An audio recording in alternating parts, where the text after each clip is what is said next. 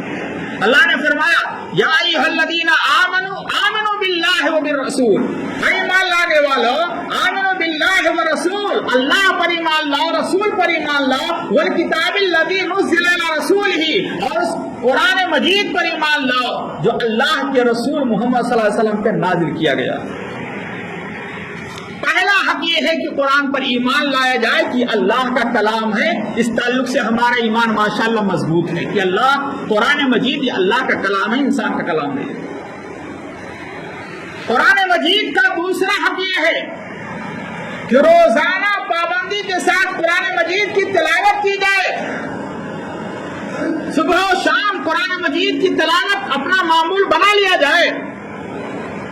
صحیح مسلم کی حدیث ہے، پیارے نبی صلی اللہ علیہ وسلم نے ارشاد فرمایا اقرأوا القرآن فإنه یأتی یوم القیامہ شفیعا لأصحابہ. اے لوگوں قرآن مجید کی تلاوت کیا کرو، یہ قرآن مجید تلاوت کرنے والے کے حق میں قیامت کے دن سفارشی بنے گا. اور اللہ سے کہے گا یہ صبح و شام جب بھی موقع پاتا تھا، گھر میں، دکان پر، مسجد میں، مدرسے میں، جہاں موقع پاتا تھا قرآن کی تلاوت کیا کرتا تھا. اگر کہیں سکون نہیں ملتا تھا تو زبان سے ادا کیا کرتا تھا، مخصوص صورتوں کی تلاوت کیا کرتا تھا. اس کے حق میں تو میری سفارش قبول فرما. قرآن کی تلاوت سے یہ فائدہ ہوگا. اور آپ نے ماہ رمضان میں سنا ہوگا علماء کرام سے خطبہ سے، جمعہ کے خطبے میں اور ویسے بھی مواعظ میں، کہ قرآن اور یہ روزہ یہ قیامت کے دن بندے کے حق میں سفارش کرے گا، روزے دار کے حق میں سفارش کرے گا. قرآن کہے گا پروردگار اس کو ہم نے رات میں سونے نہیں دیا تھا، قیام اللیل میں قرآن کی تلاوت کیا کرتا تھا، اور جب بھی موقع پاتا تھا نماز میں اور دیگر اوقات میں قرآن کی تلاوت کیا کرتا تھا، تو اس کے حق میں میری سفارش قبول فرما.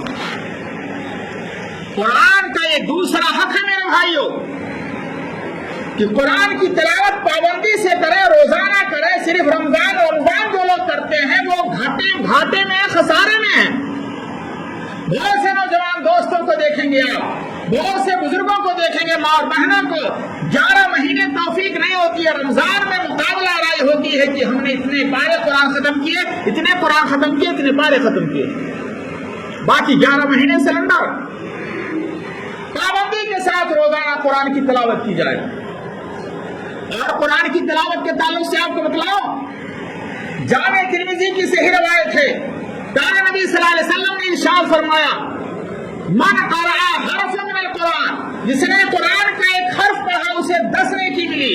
میں یہ نہیں کہتا کہ الف لام میم ایک حرف ہے، بلکہ میں یہ کہتا ہوں کہ الف ایک حرف ہے، لام ایک حرف ہے اور میم ایک حرف ہے. جو مسلمان الف لام میم ادا کر دے گا اس کو 30 نیکی ملے گی. اللہ، 30 نیکی مل رہی ہے. 1 سیکنڈ 5 سیکنڈ رکھ لیجئے، 1 منٹ مان لیتے ہیں، الف لام میم آپ نے زبان سے ادا کر دیا، بیٹھے بیٹھے 30 نیکی مل رہی ہے. اور آپ کو حدیث سناؤ، صحیح روایت ہے، پیارے نبی صلی اللہ علیہ وسلم نے ارشاد فرمایا من قرأ بنیت آیت فی اللیلہ، فی لیلہ، جس نے 100 آیتیں ایک رات میں تلاوت کی، جس نے قرآن مجید کی 100 آیتیں رات کو تلاوت کی، کتب لہ قنوت لیلہ، اسے قیام اللیل کا پورا ثواب ملے گا. گویا کہ اس نے رات بھر اللہ کی عبادت کی اور قیام اللیل کیا، تہجد کی نماز پڑھی، پوری رات قیام اللیل کا ثواب اسے مل رہا ہے. اس پر قرآن کی 100 آیتیں تلاوت کرنے کی، 100 آیتیں تلاوت کی. آپ چاہے دیکھ کر کے پڑھیے، چاہے زبانی پڑھیے، شام کو سونے سے پہلے اپنا معمول بنا لو کہ ہم روزانہ شام کو بستر پر جائیں گے تو 100 آیتیں تلاوت کر کے ہی سوئیں گے. لیکن ایسا نہیں ہو رہا ہے، ہمارا حال کچھ اور ہی ہے. ہم تو موبائل میں مگن ہیں، ہم کسی اور دوسری دنیا میں لگے ہوئے ہیں، قرآن سے ہمارا واسطہ رابطہ ٹوٹا ہوا ہے۔ علماء نے لکھا ہے 100 آیتیں اگر پڑھنی ہیں تو آخری پارہ کی ابتدائی 3 صورتیں، سورہ نبا، اما تسالون، سورہ عبس، سورہ نازیات، ان تینوں صورتوں کو ملا لو، پابندی سے پڑھتے رہو، یہ تینوں صورتیں ملا کر کے کل 100 آیتیں ہو جاتی ہیں۔ جس نے 100 آیتوں کی تلاوت کی اسے قیام اللیل کا ثواب مل رہا ہے۔ اللہ اکبر۔ اور بعض علماء نے لکھا ہے کہ اگر آپ تینوں صورتیں نہیں پڑھ سکتے ہیں تو سورہ نبا، سورہ عبس اور سورہ ملک شامل کر لو۔ سورہ ملک کی فضیلت کے بارے میں حدیث میں آتا ہے، صحیح حدیث ہے کہ پیارے نبی صلی اللہ علیہ وسلم کو رات میں سوتے وقت سورہ ملک کی تلاوت کیا کرتے تھے، اور یہ سورہ ملک قیامت کے دن تلاوت کرنے والے کے حق میں سفارش کرے گا۔ یہ سفارش کرے گی اور کہے گی کہ اللہ یہ رات میں روزانہ پیارے نبی کی سنت کے مطابق سورہ ملک کی تلاوت کیا کرتا تھا، اس کے حق میں تو میری سفارش قبول فرما۔ اگر آپ سورہ ملک شامل کر لیتے ہیں، سورہ نبا، سورہ عبس، تو بھی آپ کی 100 آیتیں ہو جاتی ہیں، اور آپ کہیں سے بھی قرآن مجید کی تلاوت کر سکتے ہیں۔ اسی طریقے سے پیارے نبی صلی اللہ علیہ وسلم نے فرمایا، حدیث میں علامہ البانی نے اس روایت کو السلسلۃ الصحیحہ میں ذکر کیا ہے، وہ فرماتے ہیں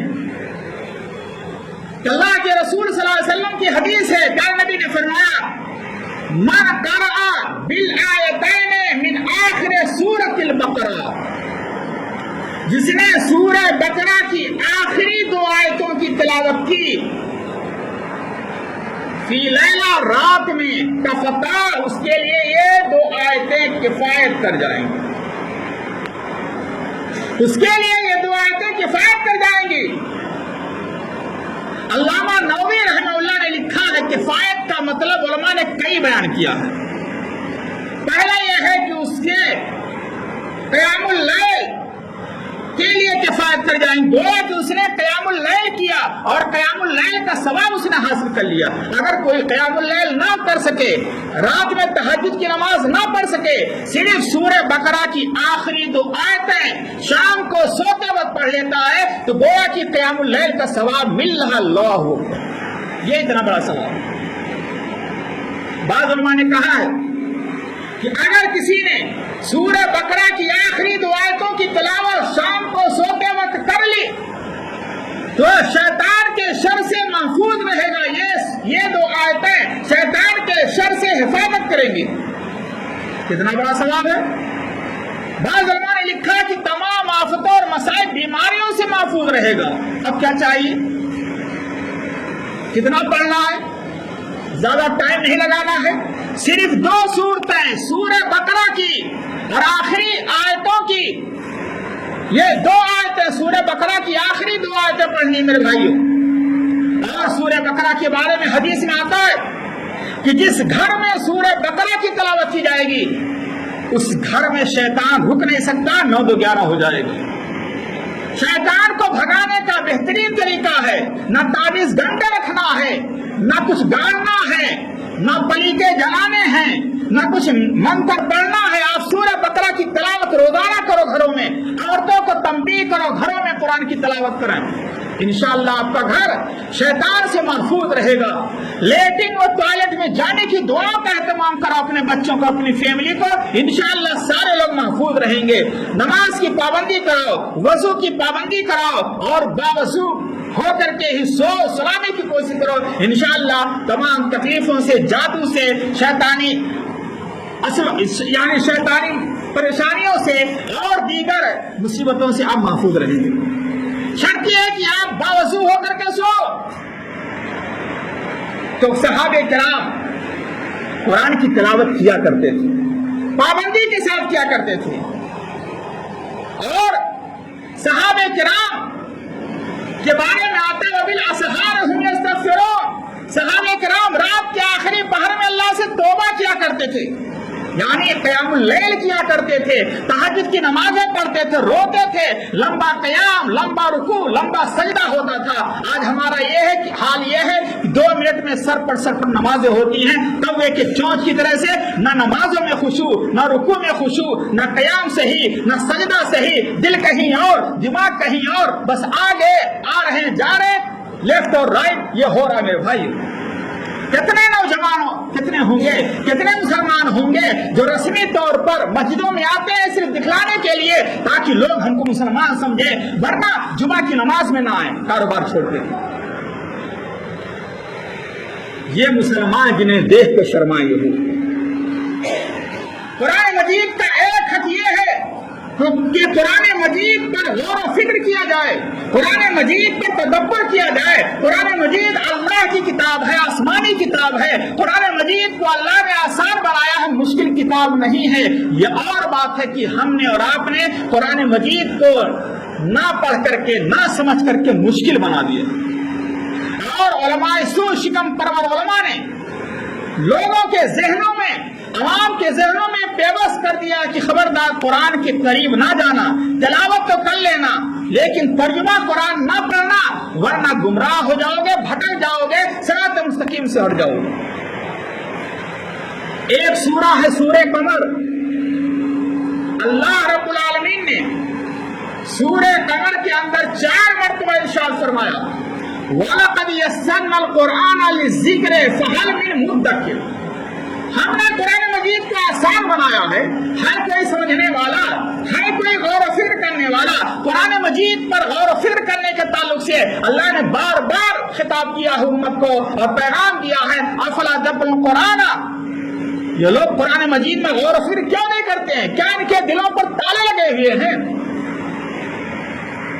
اور قیامت میں رسول کہے گا، ہمارے نبی کہیں گے اللہ اس قوم نے قرآن کو چھوڑ دیا تھا، قرآن کی تلاوت کرنا چھوڑ دیا تھا، قرآن کو سمجھنا چھوڑ دیا تھا، قرآن کا ترجمہ پڑھنا چھوڑ دیا تھا، غور و فکر کرنا چھوڑ دیا تھا۔ بہت اہم مسئلہ ہے میرے بھائیوں۔ آج قرآن کے ساتھ جو برتاؤ ہمارا ہے، ایک مسلمان ہونے کی حیثیت سے ناگفتہ دے ہے، قرآن کے ساتھ بہت غلط برتاؤ ہو رہا ہے۔ کہیں تو تعویذ بنا کر کے گھول کے پلایا جا رہا ہے، کہیں قرآن کی آیتوں کی تعویذ بنا کر کے گلے میں لٹکایا جا رہا ہے، کہیں گردن میں باندھا جا رہا ہے، کہیں کمر میں باندھا جا رہا ہے، کہیں ڈلیوری کرائی جا رہی ہے نعوذ باللہ، اور کیا کیا نہیں ہو رہا ہے۔ یہی نہیں بلکہ قرآن کی تعویذ بنا کر کے تعویذ کو 70 بار 10 بار مارنے کا حکم دیا جا رہا ہے۔ قرآن کی تعویذ پہنتا ہے انسان، اس کا عقیدہ خراب ہوتا ہے، بدعقیدگی کا شکار ہوتا ہے۔ تعویذ پہنتا ہے انسان، لیٹرنگ اور ٹوائلٹ میں جاتا ہے، بیوی کے قریب جاتا ہے، سوتا ہے، تعویذ گردن کے نیچے، کمر کے نیچے جاتی ہے، قرآن کی بے حرمتی ہوتی ہے۔ اور قرآن کے نام پر غیر قرآن کی تعویذیں ہو رہی ہیں۔ کہیں پر 786 لکھا ہوتا ہے، کہیں پر یا غوث المدد لکھا ہوتا ہے، کہیں پر یا علی المدد یا حسین المدد لکھا ہوتا ہے، کہیں پر یا فرعون یا شیطان المدد لکھا ہوتا ہے۔ غیر اللہ کو یا جبریل یا میکائیل پکارا جاتا ہے۔ میرے بھائیو، یہ تعویذ کے نام پر ہو رہا ہے۔ کہیں پر تو ہم نئی دکان کھولتے ہیں، تبرک کے طور پر قرآن کو پڑھواتے ہیں اور قرآن خوانی کراتے ہیں، کہیں کسی کا انتقال ہو جائے تو بخشش کے لیے قرآن خوانی کراتے ہیں، اور اپنی بیٹی کو قرآن نہیں پڑھا سکے لیکن شادی کے لیے مولانا ترجمہ قرآن چاہیے، بیٹی کی شادی ہے، دینا ہے، تبرک کے طور پر بیٹی لے جا کر کے پیک کیے رہتی ہے اور ویسے ہی دوبارہ جاتی ہے تو مسجدوں میں بھجوا دیتی ہے۔ ہمارا حال یہ ہے میرے بھائی۔ سورہ فاتحہ کا ترجمہ پوچھا جائے نہیں معلوم، یعلمون تعلمون کا معنی نہیں معلوم، آئی ایم گوئنگ ٹو بہیڑی، ہاں مولانا اس کا ترجمہ تو میں کر دوں گا، اس کا ترجمہ تو میننگ میں جانتا ہوں، I am going to Baheri, I am going to Lucknow, لیکن الحمدللہ رب العالمین سورہ فاتحہ کا نہیں معلوم۔ ہاں پڑھتا تو ہوں نماز میں۔ اب سوال یہ پیدا ہوتا ہے میرے بھائیوں، سوال یہ پیدا ہوتا ہے کہ ایک اسٹوڈنٹ ہو، کتاب پڑھتا ہو لیکن سمجھتا نہ ہو تو بتائیے وہ ممتحن کا پیپر حل کر پائے گا اور امتحان میں ایگزام میں وہ پاس ہو پائے گا؟ وہ سمجھتا ہی نہیں، خالی رٹتا ہے پڑھتا ہے۔ آج ہمارا حال قرآن کے ساتھ کیا ہے، یہ ہے کہ ہم بچوں کو تو حافظ قرآن بنا رہے ہیں، لیکن حافظ قرآن جن کے سینے میں 30 پارے ہیں، اس بچے سے پوچھا جائے کہ قل هو اللہ کا معنی بتا دو، نہیں بتا سکتا ہے۔ باپ سے پوچھا جائے، نہیں بتا سکتا ہے۔ جو حافظ قرآن ہے، جو قاری ہے، حافظ ہے، استاد کی حیثیت سے، اس سے پوچھا جائے، نہیں بتا سکتا۔ کیوں؟ ہم نے رٹا دیا ہے رٹو طوطے کی طرح سے، بچہ سمجھتا نہیں ہے۔ آج ہمارا حال کیا ہے؟ اگر میں آپ سے پوچھوں کہ آپ کی عمر 40 سال کی ہو چکی ہے، آپ کی عمر 50 سال کی ہو چکی ہے، آپ نے ترجمہ قرآن کتنی بار ختم کیا ہے؟ تفسیر کے ساتھ کتنی بار پڑھے ہیں؟ آپ کا کون سا پارہ چل رہا ہے ترجمہ قرآن کے ساتھ؟ سب ٹینٹے فس ہو جائیں گے، بگڑے جھانکنا شروع کر دیں گے میرے بھائیوں۔ نابا جی سوال کر رہے ہیں، یہ ہدایت کی کتاب ہے، اللہ کے احکام ہیں، اللہ کے احکام کا ہمیں معلوم نہیں ہے، بس ہم قرآن کو تبرک کے طور پر استعمال کر رہے ہیں میرے بھائیوں۔ اور قرآن کا ایک حق یہ بھی ہے کہ جو کچھ آپ نے پڑھا سمجھا اس پر عمل تو کرو، عمل کر کے دکھاؤ۔ ہماری زندگی قرآن کے احکام سے دور ہے، اللہ کچھ کہہ رہا ہے اور ہم عملی طور پر کچھ نمونہ اور پیش کر رہے ہیں۔ اللہ کہہ رہا ایسا نہ کرو، آپ کا عمل کہہ رہا نہیں ہم ایسا کریں۔ ہمارا حال اچھا نہیں ہے میرے بھائیوں۔ عمل سے زندگی بنتی ہے جنت بھی جہنم بھی۔ یہ خاکی اپنی فطرت میں نہ نوری ہے نہ ناری ہے۔ ضرورت اس بات کی ہے کہ قرآن کا یہ حق ادا کیا جائے، ترجمہ قرآن پڑھا جائے، چاہے ہندی زبان میں، چاہے اردو زبان میں، چاہے انگلش زبان میں، ہر زبان میں قرآن موجود ہے۔ آپ کے یہاں ہندی میں موجود ہے الحمدللہ، لیکن ہمارے گھروں میں موجود نہیں ہوگا، ہمارے گھروں میں موجود نہیں ہے۔ قرآن کا ایک حق یہ بھی ہے کہ قرآن پر جو کچھ عمل کیا جائے، زندگی کو سنوارا جائے، قرآن کے احکام کو دوسروں تک پہنچایا جائے۔ بلغوا عنی ولو آیا، میری ایک بات اگر معلوم ہے تو دوسروں تک پہنچاؤ۔ خیرکم من تعلم القرآن وعلمہ، تم میں سب سے بہتر وہ ہے جو قرآن مجید کو سیکھے سکھائے۔ قرآن مجید سے جس کا تعلق ہو جائے اس کا کیا کہنا؟ قرآن اللہ کا کلام، تبارک الذی بیدہ الملک، اللہ بابرکت۔ قرآن جو فرشتہ لے کر کے آیا وہ روح الامین کہلاتا ہے، جبریل امین کہلاتے ہیں۔ جس نبی پر قرآن نازل ہوا وہ سید الانبیاء ہو گیا۔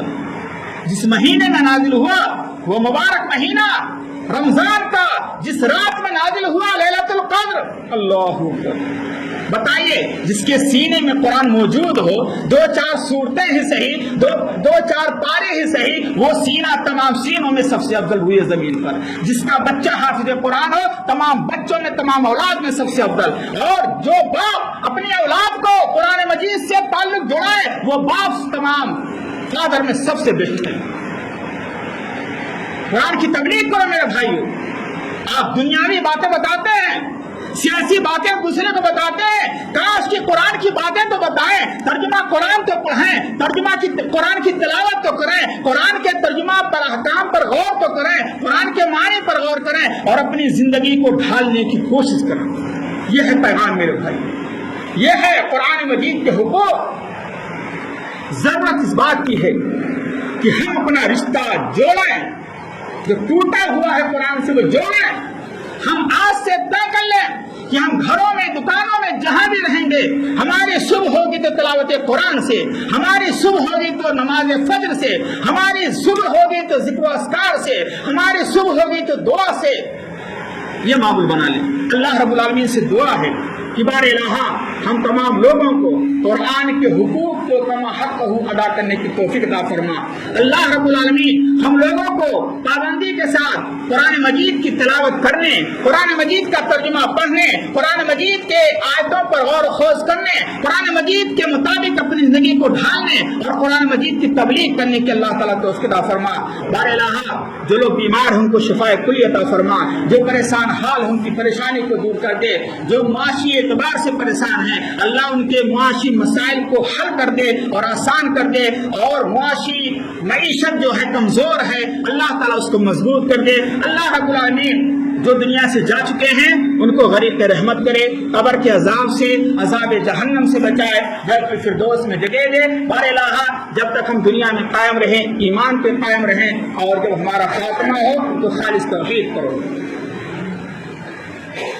بارک اللہ لنا ولکم فی القرآن العظیم ونفعنی وإیاکم بالآیات والذکر الحکیم۔